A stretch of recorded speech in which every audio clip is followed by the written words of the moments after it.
அஸ்ஸலாமு அலைக்கும் ரஹ்மத்துல்லாஹி வரகாத்துஹு. தஜ்ஜாலின் தொடர்ச்சியை பார்க்கலாம். இந்த 40 நாட்களில் உலகம் முழுவதும் அவன் சுற்றி வருவான். ஆயினும் சில இடங்களில் அவனால் அடைய முடியாது எனவும் நபிகள் நாயகம் ஸல்லல்லாஹு அலைஹி வஸல்லம் அவர்கள் முன்னறிவிப்பு செய்துள்ளார்கள்.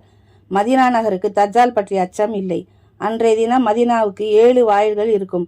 ஒவ்வொரு வாயிலும் 2 மலக்குகள் இருப்பார்கள் என்று நபிகள் நாயகம் ஸல்லல்லாஹு அலைஹி வஸல்லம் அவர்கள் கூறியுள்ளார்கள். அறிவிப்பவர் அபூபக்கர் ரலியல்லாஹு அன்ஹு. நூல் புகாரி 7125. தஜ்ஜால் கீழ் திசையிலிருந்து மதீனாவை குறிக்கோளாக கொண்டு புறப்படுவான். அப்போது மலக்குகள் அவனது முகத்தை ஷாம் பகுதியை நோக்கி திருப்புவார்கள்.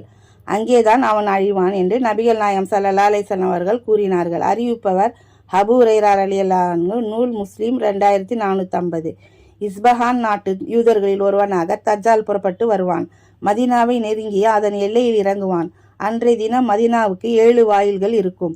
ஒவ்வொரு வாயில்களிலும் 2 மலக்குகள் இருப்பார்கள். அவனை நோக்கி மதீனாவில் உள்ள கெட்ட மக்கள் புறப்பட்டு செல்வார்கள். சாம் நாட்டில் உள்ள பாலஸ்தீன் நகரின் லூத் என்னும் வாசலுக்கு அவன் புறப்பட்டு செல்வான். அங்கே ஈசா அலைஹிஸ்ஸலாம் அவர்கள் இறங்கி அவனை கொல்வார்கள். அதன் பின் 40 ஆண்டுகள் ஈசா அலைஹிஸ்ஸலாம் இப்பூமியில் நேர்மையான தலைவராக சிறந்த நீதிமானாக வாழ்வார்கள் என்று நபிகள் நாயகம் ஸல்லல்லாஹு அலைஹி வஸல்லம் அவர்கள் கூறியுள்ளார்கள். அறிவிப்பர் ஆயிஷா ரலியல்லாஹு அன்ஹு. நூல் அஹ்மது 23327. மதீனாவுக்கு மட்டுமன்றி மற்றும் 3 இடங்களுக்கும் அவனால் செல்ல முடியாது.